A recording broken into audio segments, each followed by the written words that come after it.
Tapping Board presenta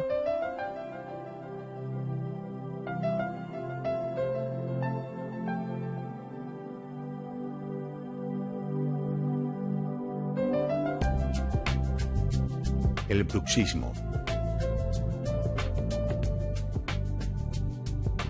El bruxismo es el acto compulsivo de apretar o rechinar los dientes sin ningún interés funcional.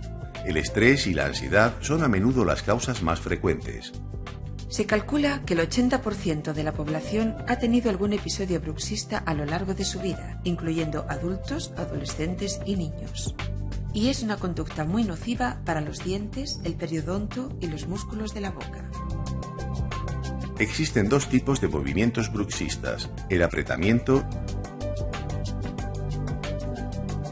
y el rechinamiento, siendo este último el más dañino.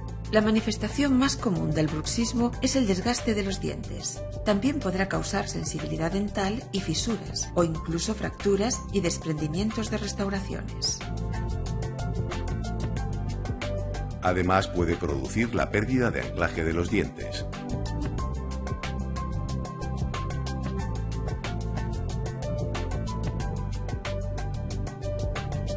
El bruxismo produce un exceso de ejercicio que va a repercutir en los músculos masticatorios y en las articulaciones de la mandíbula, provocando dolor y chasquidos. Incluso puede aparecer dolor de oído, dolores de cabeza y otros problemas graves.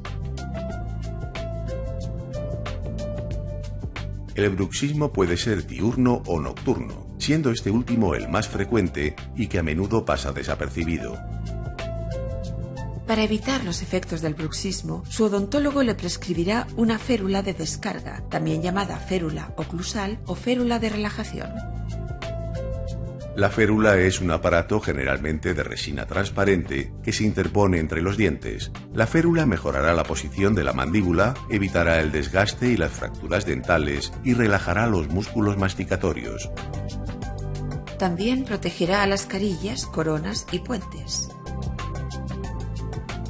Sin duda, la férula es el tratamiento dental más conveniente ante el bruxismo, ya que ofrece excelentes resultados a medio y largo plazo.